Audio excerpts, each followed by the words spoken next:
Alright, पहले बात करते हैं कि H-1B वीज़ा होता क्या है। सो बेसिकली ये एक type of non immigrant visa है ना, जो कि फॉरेनर्स को अमेरिकन कंपनीज़ में काम करने का मौका देता है। इन शॉर्ट, अगर आप यूएसए के सिटीज़न नहीं हो ना और आपको अगर यूएसए में जॉब करना है, तो आपका एम्प्लॉयर यानी आपका ऑर्गेनाइजेशन आपके बिहाफ पे यूएसए में H-1B वीज़ा के लिए फाइल करेगा आपके बिहाफ पे। एंड वो जो वीज़ा है ना, वो लॉटरी बेसिस पे काम करता है।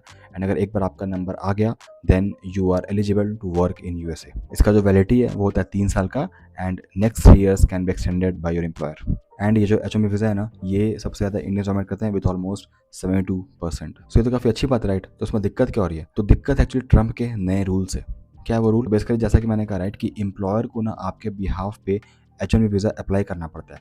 तो उस एप्लीकेशन का ना कुछ फ़ीस होता है। तो जनरली जो अभी तक फ़ीस था ना, वो ऑलमोस्ट $5,000 से लेके $10,000 के अराउंड था, ठीक है? लेकिन अभी ट्रम्प ने कहा कि वो प्राइस इंक्रीज होके $100,000 हो जाएगा, यानी almost 88 lakh rupees, which is nearly 22 times jump then previous. इसमें कैच है, कैच ये है कि जो भी नए एप्लीकेंट्स होंगे ना, जो भी नया बंदा अप्लाई कर रहा है ना, उसके लिए ये प्राइस है $1 लाख का। लेकिन जिनका ऑलरेडी एग्जिस्ट करता है या जो रिन्यूअल के लिए अप्लाई कर रहे हैं ना, उनके में ये फीस ऐड नहीं होगा। और ये रूल 21 सितंबर 2025 से लागू हो चुका है। तो अब समझते हैं कि इशू कहाँ पे आ रहा है। एक एग्जांपल लेते हैं, ठीक है? लेट्स से एक कंपनी है टीसीएस या फिर हेक्सावेयर ना, जो कि ऑफशोर में, लेट्स से यूएसए में, ठीक है? और उनको कुछ एम्प्लॉय हायर करनी है। सो इन जनरल ना हम लोग इंडियंस ना काफ़ी चीप लेबर में काउंट होते हैं और हम लोग काफ़ी कम प्राइसेस में काम करते हैं। तो हम लोग को बाहर भेजा जाता है काम करने के लिए, ठीक है? तो लेट्स से हेक्सावेयर को एम्प्लॉयज़ चाहिए अपने ऑफशोर लोकेशन में, यानी यूएसए में, और वो इंडियंस को हायर करते हैं, ठीक है? तो लेट्स से मेरा जॉब बाहर सिएटल में लग जाता है, ठीक है? तो अब हेक्सावेयर को मुझे ऑफशोर में हायर करने के लिए ना, पहला तो मेरा जो सैलरी है वो पे करना है। सो लेट्स से मेरा $1 लाख का वहाँ पे जॉब लगता है, तो पहले तो हेक्सावेयर मेरा $1 लाख पे करेगा मेरा जॉब का सैलरी के लिए। प्लस चूंकि वो एक फॉरेनर को हायर कर रहा है यूएसए में ना, तो अकॉर्डिंग टू ट्रम्प वो H-1B वीज़ा उसको अप्लाई करना पड़ेगा, एंड उसका प्राइस उसको $1 लाख और पे करना पड़ेगा। यानी just to hire me from India उसको $2 लाख पे करना पड़ रहा है। So it's simple math, right, कि वो फिर मुझे क्यों ही हायर करेगा? हाँ, उसको $1 लाख सिर्फ पे करना है इसलिए क्योंकि मैं बाहर का हूँ, तो वो मुझे क्यों हायर करेगा? वो क्या करेगा?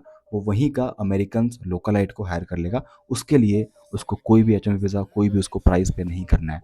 तो जहाँ उसे मुझे हायर करने में 2 लाख लग रहे थे, एक अमेरिकन को हायर करने में सिर्फ 1 लाख लगेंगे, ऑलमोस्ट हाफ। एंड यही ट्रम्प का मोटिव भी है, वो चाह रहा है कि अमेरिका फर्स्ट बने, मेरा कंट्री, अमेरिकन्स यानी हमारे लोकल्स को ज़्यादा जॉब मिले देन सो कॉल्ड आउटसाइडर्स को। ऑलराइट, सो अब बात करते हैं कि इसका इम्पैक्ट क्या होगा। अभी इम्पैक्ट ना मैंने खुद से एज्यूम करके, खुद से मैंने सारे सिनेरियोज को पढ़ के ना, मैंने खुद का 3-4 इम्पैक्ट बनाए, ठीक है? It might differ for you, you might agree or disagree with this, so comments are open, so please drop a message. So पहला इम्पैक्ट, जैसा कि मैंने कहा, राइट, कि companies will start hiring locally then globally. अगर एक foreigner को higher करने में, लेट्स से इंडियन या फिर चाइनीज़ या फिर फिलीपींस को हायर करने में उसे 1 लाख का कॉस्ट एक्स्ट्रा लग रहा है, तो क्यों हायर करेगा, राइट? ऑलमोस्ट आपका 1 साल का सैलरी उसको एक्स्ट्रा पे करना पड़ रहा है। So they will focus more on localite, यानी अमेरिकन को जॉब ज़्यादा मिलेंगे compare to other foreigners. Frankly when I am saying foreigners, right, so that means Indians only, क्योंकि इंडियंस 72% डोमिनेट करता है H-1B वीज़ा के लिए। सो मोस्टली इंडियंस का ही जॉब इम्पैक्ट हो रहा है। सेकेंड इम्पैक्ट ये है ना कि top skill candidates are gonna stay and average candidates are gonna come back. So mostly I'm talking about tech jobs, okay, IT jobs. तो यहाँ पे ना आपका स्किल हमेशा मैटर करता है। सो लेट्स से आप एक बहुत हाई स्किल्ड बंदे हो और आपका डिपेंडेंसी ऑलरेडी बहुत हाई है, ठीक है, उस टीम में। So client will try to retain you, ठीक है? तो वो एक्स्ट्रा मनी बियर करने को रेडी है if you are providing that ROI। So अगर आप स्किल्ड हो काफ़ी अच्छे से और आपका काफ़ी अच्छा डिपेंडेंसी उस टीम में, then your job is safe. Neither H-1B visa is gonna affect because $1 company पे कर सकती है डिपेंडिंग अपॉन कि कैसा रिसोर्स है मेरे पास। बट जो बंदे एवरेज हैं एंड जो कि उतना आउट परफॉर्म नहीं कर पा रही हैं, सो उनको कंपनी प्रेफर करेंगे कि वापस भेज दें हम लोग, ठीक है?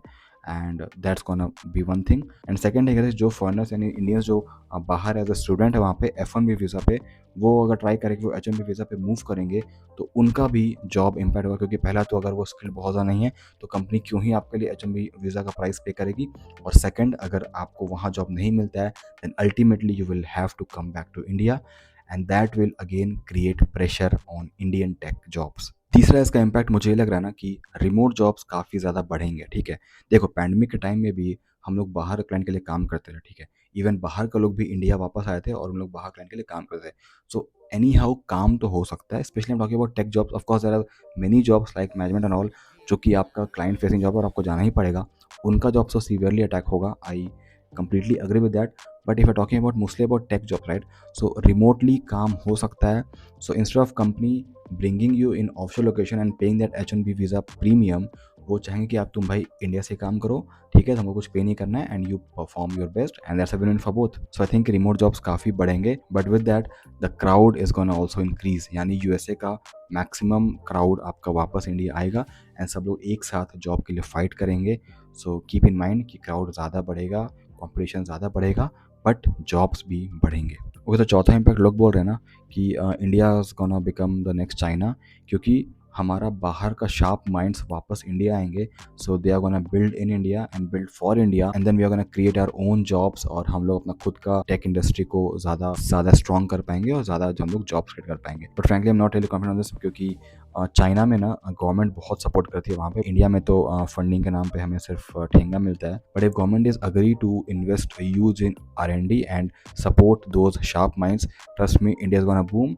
But I don't see that happening. So mostly हम लोग यहाँ पे भी आके बाहर के लिए ही काम करने वाले हैं। सो अल्टीमेटली हम लोग जॉब ही करने वाले हैं। Last point what I feel is that ना, कि जो H1 वीज़ा था ना, ये बेसिकली एक साइकिल था। ट्रंप ने ये साइकिल को ही ब्रेक कर दिया, यानी ऑलमोस्ट हर साल ना 85,000 लोग फ्रॉम इंडिया जाते थे बाहर for study and for jobs, ठीक है। अगर वही बंद हो जाएगा, क्योंकि ऑफकोर्स अगर H1B वीज़ा आपको मिलेगा ही नहीं, तो कोई बाहर ना पढ़ने जाएगा, और जॉब तो ऐसे भी आपको कंपनी वहाँ लेंगी नहीं, तो फिर क्या फ़ायदा। तो अल्टीमेटली हर साल उतना बच्चा वापस से इंडिया में ही जॉब ढूंढेगा, which is gonna increase pressure in Indian jobs, ठीक है, स्पेशली IT मार्केट। और जो ऑलरेडी एग्जिस्टिंग वहाँ पे लोग हैं ना, वो लोग भी स्लोली वापस इंडिया आएंगे, क्योंकि क्योंकि मोस्टली इंडियंस का होता है कि एक टाइम के बाद हमको वापस इंडिया आना है। So unless they are gonna get a permanent resident there, ultimately everyone will slowly come back to India. सो आप देखोगे धीरे धीरे ना, आने वाला इन अ डेकेड और टू ना, बहुत खाली हो जाएगा USA from foreigners, and that's what Trump wants. And उसने बहुत दिमाग लगाया कि ये डिसीजन लिया है कि अगर एक बार में मैं सबको भगाऊंगा तो वो सही नहीं, तो स्लोली सबको बाहर निकालो, and that's gonna happen. So yeah, that was all about this H1B visa. Let me know your comments कि आपके सोर्सेस के रिगार्डिंग। एंड अगेन, ट्रम्प का कोई सिर पैर नहीं, वो दोबारा से कुछ रूल चेंज कर सकता है, बट अगर ये रूल कायम होता है, then these impacts are surely gonna happen. I would love to know what are your thoughts on this. अगर आपके पास कुछ पॉइंट्स है तो प्लीज़ को नीचे डालो, ताकि बाकी लोग भी इससे अवेयर हो सके। Thank you watching.